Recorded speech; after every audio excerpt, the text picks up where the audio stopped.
Praise the Lord and welcome again to the latest on our series of broadcasts on the State of the Union between Jesus and his bride, the church. And we are still about the business of the word of the Lord saying, tell my people to return to me. Tell my people to return to me. And we have been more specifically along that line about the matter of returning to the practice of his presence. Returning to the practice of his presence. And then even more specifically, what do you do when the word comes? What do you do when the word comes? Now, if you are joining us for the first time, or perhaps not too long ago, I invite you to not just the rest moving forward, but past editions of this series of broadcasts for a couple of reasons. One, so that you can get in the flow, because these things seem to follow each other. So if you are coming for the first time, you might just be jumping in at the middle of something, or in the middle of something. And you might be at a quandary, you might be at a loss. What's going on here? So please avail yourself of that which is available by way of the recorded versions. They are available the same way you got this one. The recorded versions of the past episodes. The second reason I invite you to do that, God says, tell my people to return to me. We have been looking at different areas, different ways, different dimensions, different possibilities about how we may have missed it with God. Now, I don't imagine that any one person has missed it so much as to have been guilty of all that we have looked at in the past 7.5 months. In 2 weeks, it will be 8 months. And we have been doing it every day. So 8 months will be 8 times 30 days, which will be 240 days. At least 200 possible ways which we have looked at about how we may have missed it, for which God is saying, tell my people to return. So I invite you to what's possible, what's available by way of the recorded versions. And I invite you to stay with us even moving forward. Either way, going backwards or moving forward, you might just discover that your own may be mentioned. Your own may be mentioned. And the bottom line is for us to become aware that we have missed God in that area, or we have fallen short, or we have in fact walked away completely, so that we can come back. It's not a message of condemnation. It's not a message of judgment, as it were. If anything, it is an invitation to return. An invitation to come back to God, which by implication means there was a time you were with Him. And that again, a further implication is that we are talking to Christians. He says, tell my people. So he still refers to us as his people. Just that we have missed it somehow, somewhere, sometime. So in the past 2-3 days, we have looked at the matter of getting to know God, especially from the scriptures. Especially from the scriptures. Now today,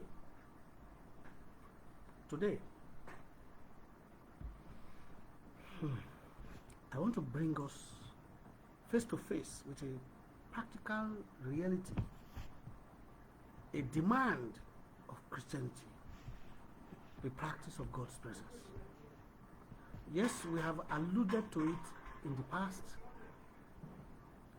We have alluded to it in the past. But let's look at it in some detail today. The practice of His presence. And I'd like to title it The Discipline of God's Presence.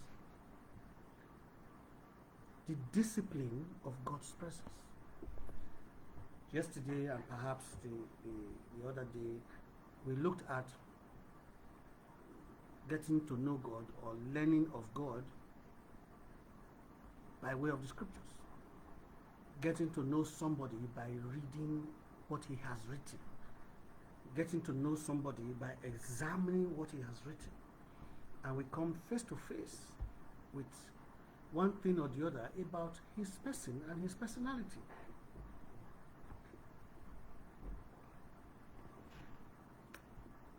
Now let me share this with you.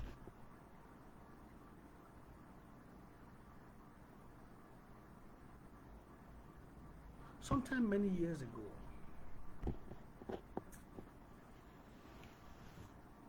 I was reading the Bible.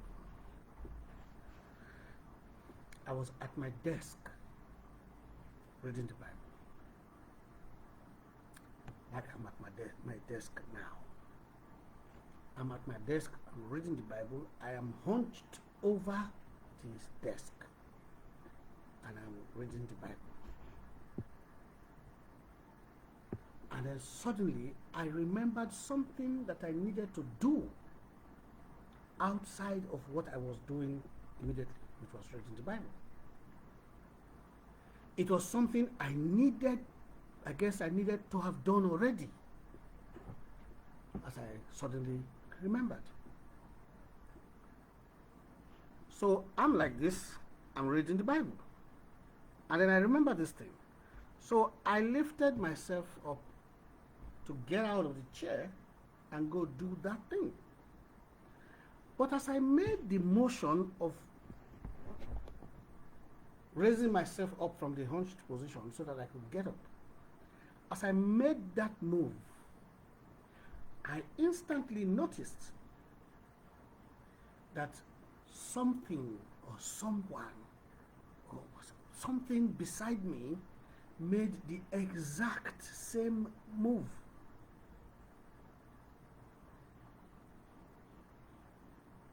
And instantly I understood. I understood at several levels. I understood that Jesus said that when the Holy Spirit comes, He will be in you and He will be with you. So as I bent over reading the Bible, because He is with me, He is in that same position. He is in me, so if I take that position, He is in that same position. He is with me, beside me, reading the Bible with me. But like I've said already many times, He's reading it to me. So I noticed this, let me use the word presence. I noticed this presence getting up in the same manner as I had just done. And instantly I realized that that's the presence of the Lord. And He's simply letting me know. I can't know it by myself. He's simply letting me know. The next level or the next dimension of understanding that came to me was that Remember, I'm reading something inspired by him. It is something he wants us to read. So it seems to me like every time I give myself to reading the Bible, he comes to join me to read it.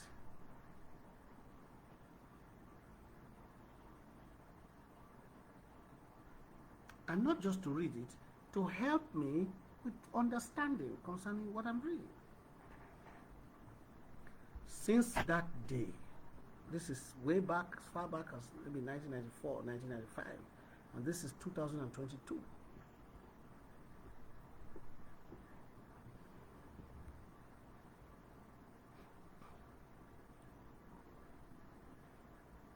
Now, I learned something that day, and it has stayed with me. And it has given me further reason, it has given further impetus to my desire to want to read the Bible. Because I know what's going to happen. The person who wrote it is going to come alongside me, joining me to read. I know that. I desire his presence. So I go read the Bible. And as I do, sometimes he reads it to me alongside what I'm reading by myself, or he just begins to explain, give me insight into what I'm reading.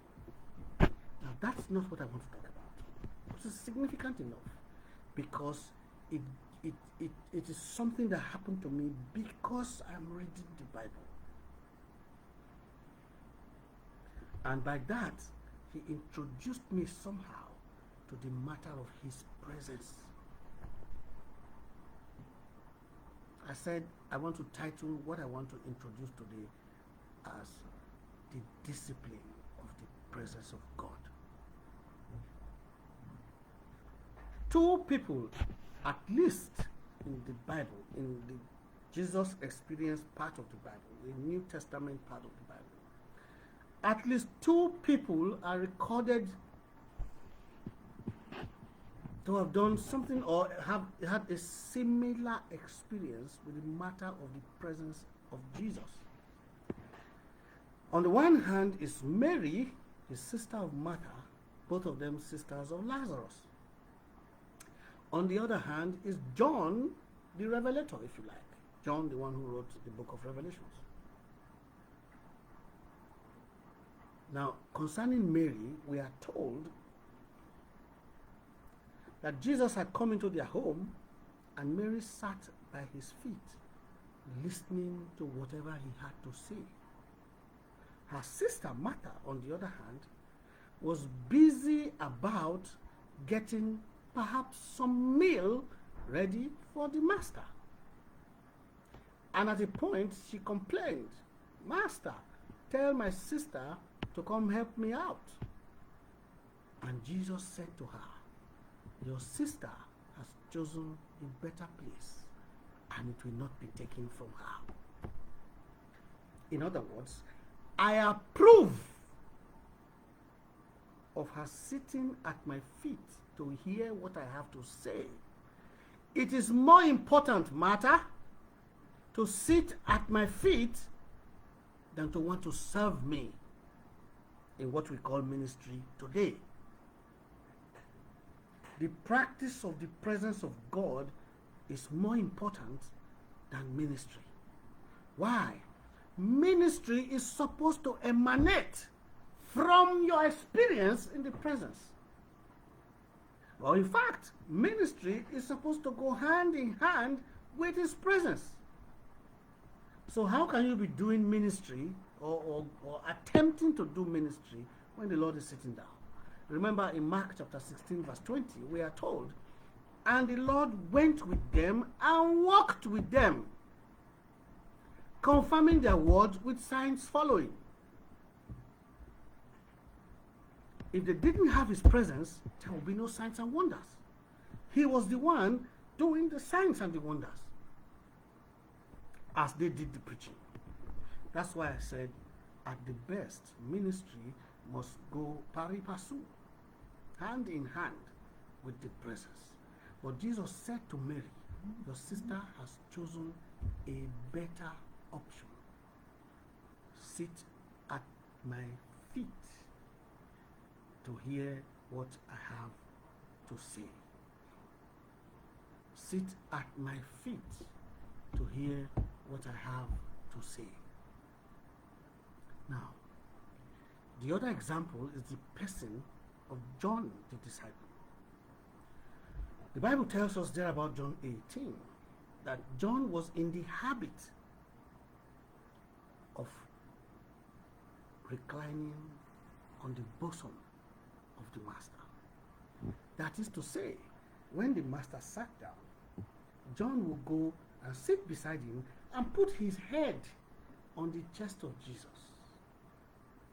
almost as literally saying he wanted to hear the master's heartbeat, figuratively and literally. Otherwise, why do you put your head on somebody's chest? What other reason would there be to put your head on somebody's chest? But the point really is that John was so confident in the master's presence that he was able to do that. Of course, there were other disciples there. The 12 would be there, and John would be the one doing that. Is it any surprise? Is it any wonder that he is the one that is described as the one who the Lord loved? Think about it. Are we surprised then that the Bible records him as the one the Lord loved? But the Bible says that he loved all of them to the end. So it's not as if he didn't love all of them. But why is it stated that the Lord loved him?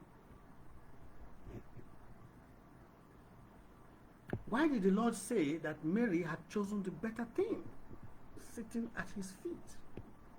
There must be something about staying in the presence of the Lord. How can you know somebody without coming into the person's space? You are going to end up knowing about the person, not that you will know the person. You will know about. Your knowledge will not be first hand. And so you will not have the kind of confidence that we're talking about. Because somebody with first hand knowledge can shout you down, can challenge your experience. Now, but the point is, this is not about a contest. This is about getting into a beneficial practice. God says, tell my people to return to me. Not ministry. Not necessarily even Bible reading. That has its place, don't get me wrong. He says, tell my people to return to me. Jesus said that the scriptures testify of him. So even in the reading of the Bible, the Lord should be the focus. Either in the matter of his presence, or in the matter of what is being said about him, or in the matter of what he is saying to us through the written word per time. So I said I wanted to introduce the business of the discipline of God's presence. By discipline, I don't mean the practice of his presence. I mean discipline in its normal sense, which is that which you need to be able to do to acquire, engage, stay in the presence of the Lord. So, Martha is sitting at the feet of the Lord.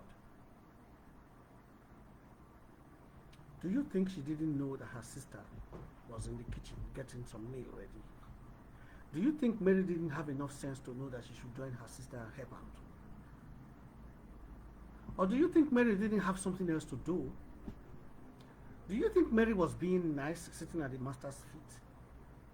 She could have sat on a chair. Perhaps it was a display of humility. Or do you think that one thing or the other could not have captured her attention that would have gotten her away from that place? The discipline of the Lord's presence is being able to maintain your presence in the Lord's presence. Being able to maintain your composure. Being able to maintain your interest. Being able to maintain your attention without distraction. Because the distractions will come. Personally, many times I have jumped into what generally qualifies as ministry when I've not even said hello to the Lord that day. Sometimes even on Sunday.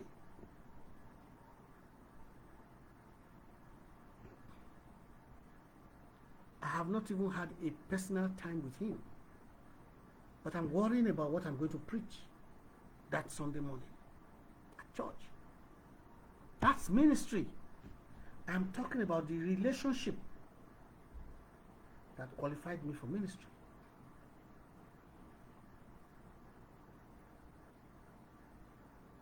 Which is why we must come about some kind of consistency. Make it the first thing you do every day, so you don't forget. It's automatic. Once you get out of the bed, that's what you are going to do before anything else. Now, when you put it into that kind of consistent format, it becomes difficult to forget.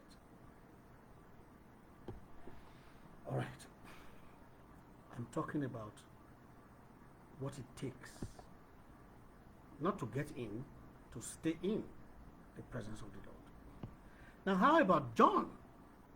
At least 11 other pairs of eyes are watching, envious, disproving,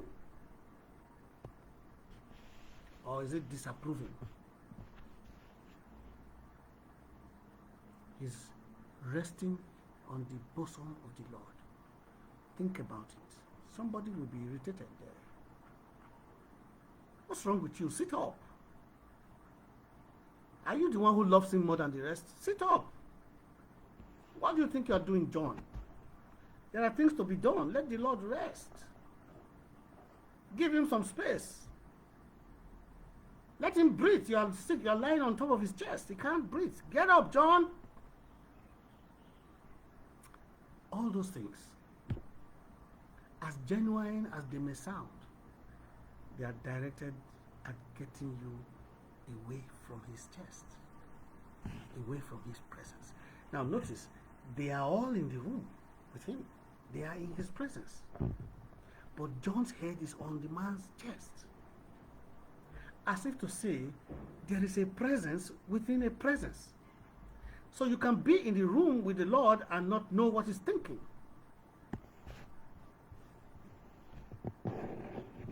What is really your interest? Being in his presence or knowing what's on his mind? Both of them are functions of his presence. Some of us make a show of getting into the Lord's presence so that it will be that we have prayed this morning. So that it will be that we have been with the Lord today. But then there are those like John and Mary who get in there and they stay there. Why? They are more interested in the Lord himself.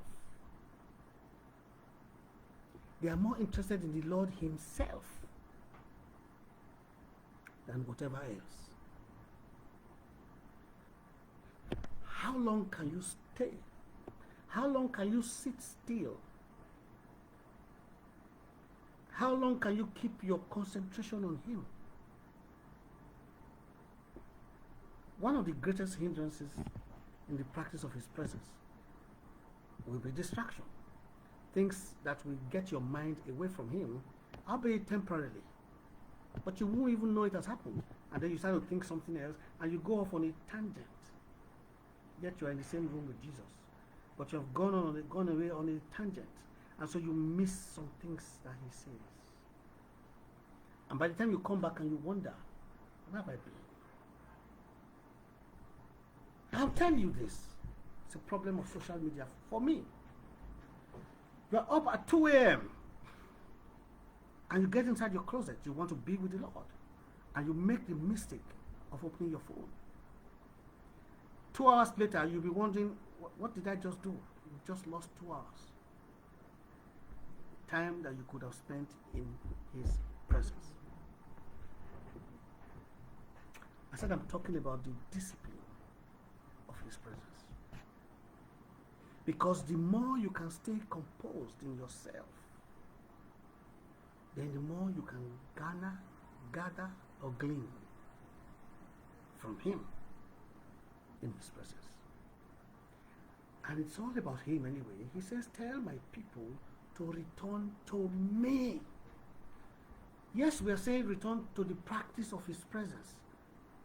There's no point about the presence if it is not about Him.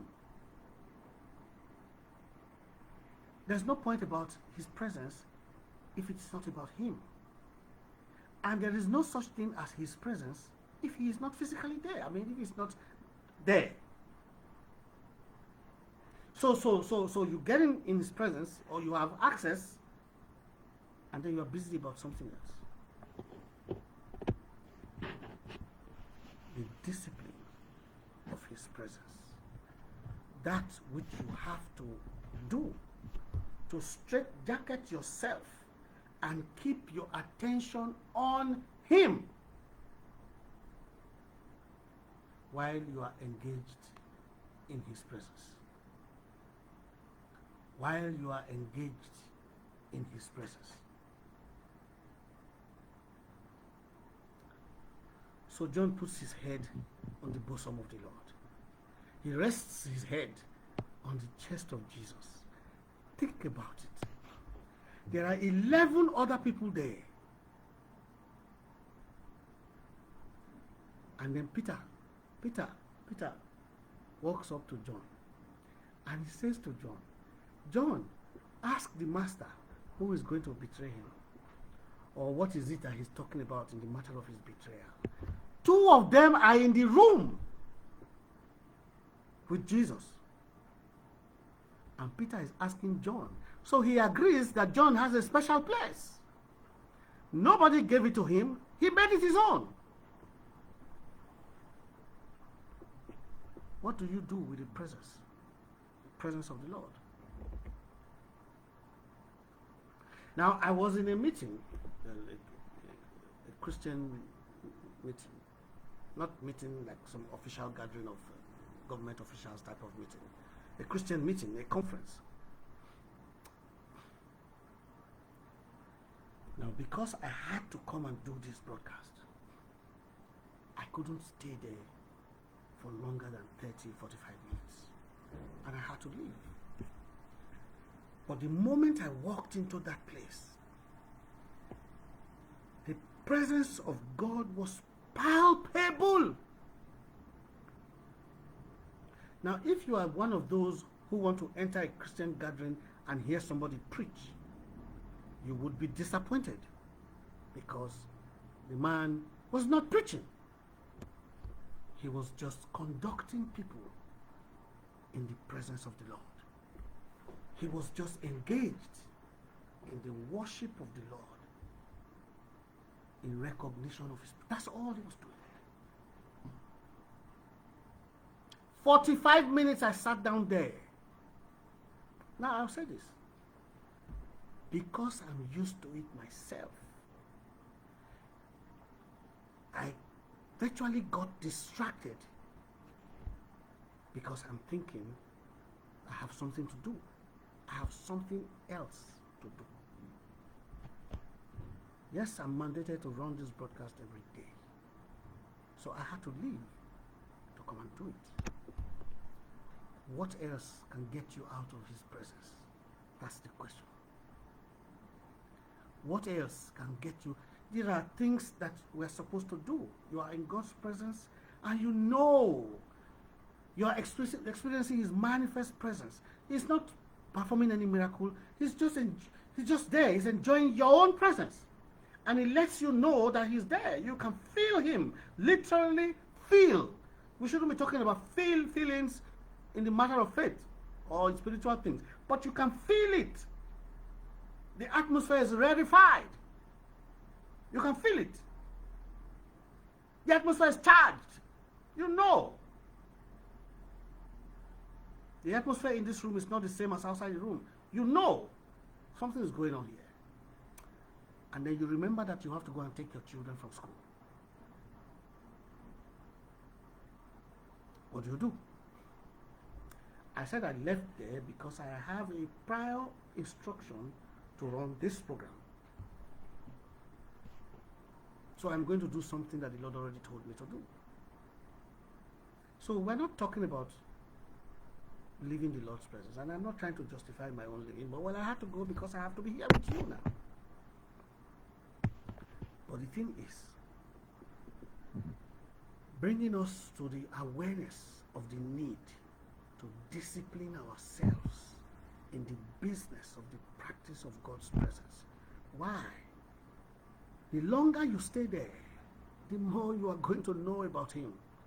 I spoke some time ago in some previous or prior episode of this series of broadcasts about the fact that we are changed in His presence.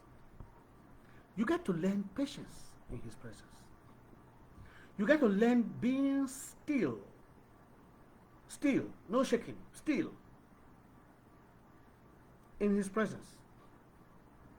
Because in His presence, sometimes there is nothing happening. He's just there beside you. That's all. And if you're not careful, you will say nothing is happening and you will walk away.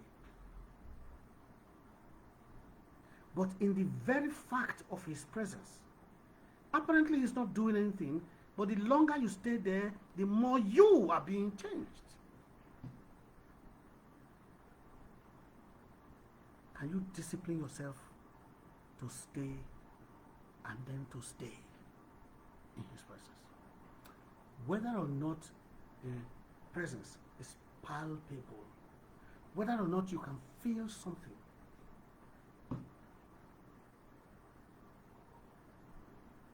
what is your disposition towards these things? All I want is to be with you. All I want, all I want, all I want is to be with you. What is your disposition towards the Lord? He says, tell my people. Now my heart is beginning to beat. It's almost coming out of my mouth. There's a quickening inside me. It's almost coming out of my mouth.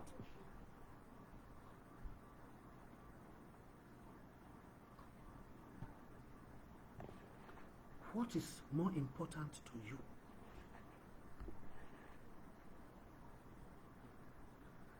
How do you think the Lord feels when we choose Him over all else?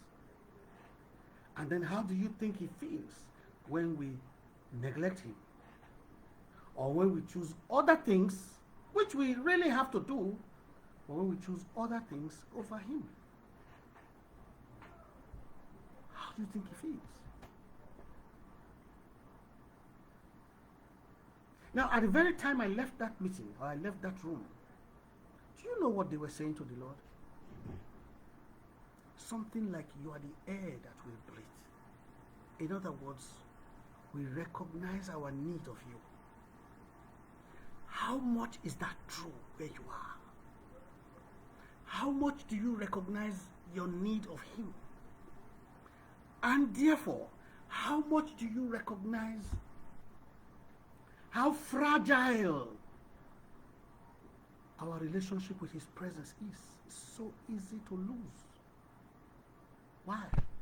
He will not behold iniquity. Iniquity in this case will be something that makes Him turn His face. Something abominable. Like when you put something else over your heart and kick Him out of His place, your heart. When you choose something else to pay attention to rather than Himself. If we agree that all things have their being, all things are constituted in Him, as it says in Acts chapter 17, if we agree that that is true, how can anything else be more important than Him? How can we be distracted in His presence? Now, let me be honest. Both sides need the presence of the other. He enjoys our presence almost as much as we need His presence.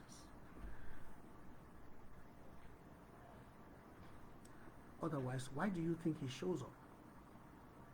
Why do you think He lets us know that He's there? Why does He show up?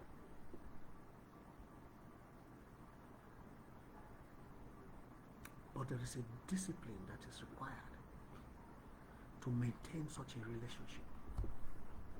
I'm saying this upfront because if we are returning to Him, especially in the matter of the practice of His presence, or in the matter of the practice of His word, or in the matter of the practice of reading the Bible, then we must become aware. We must become aware that He is His word, written or spoken.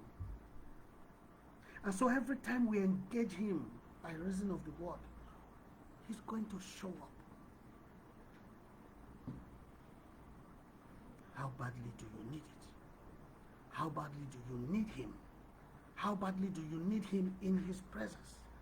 The answer to that question will determine whether or not you will stay, or whether or not you can be distracted out of the presence of the Lord.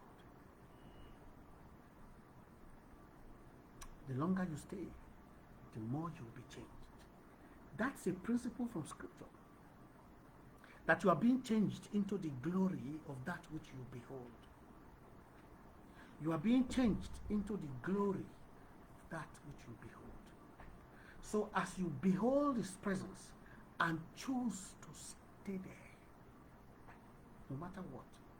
Now, I'm aware that there are people who suspend all human activity for a particular day of their choice, just to be with the Lord. There are others who have consecrated a day as their own Sabbath day, a day of rest. But it can be better. It can be your daily practice, not just one day.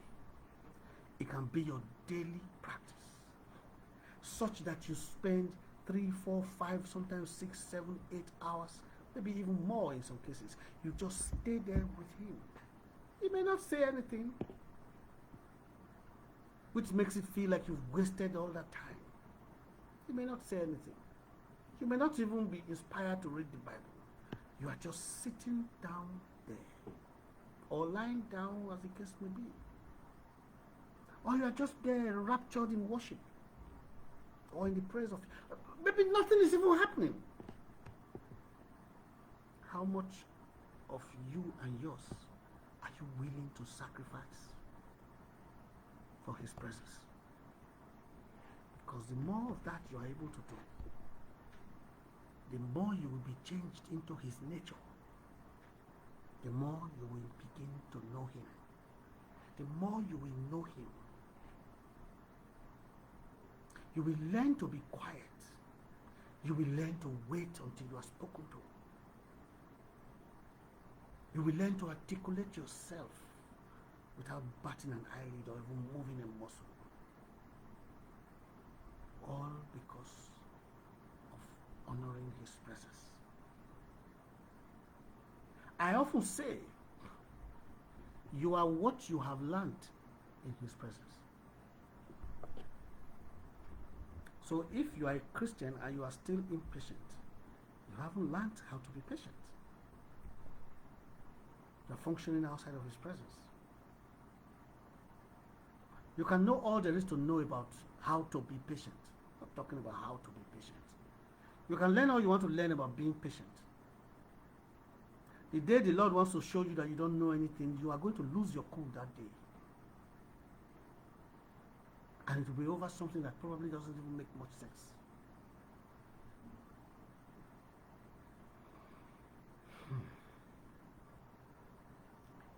But how far are we willing to go in the business of the practice of His presence? How far are we willing to discipline ourselves just to be with Him? Just to spend time with Him? I'm not talking about attending some church program or some Christian. I'm talking about just two of you. Just the two of you together. Secluded or in seclusion. Maybe secluded in your own heart, not necessarily physical seclusion.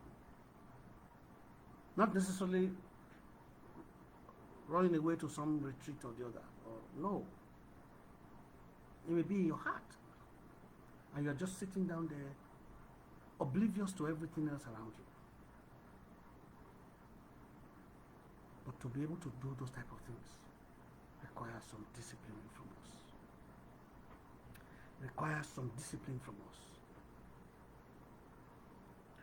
It requires some measure of discipline from us.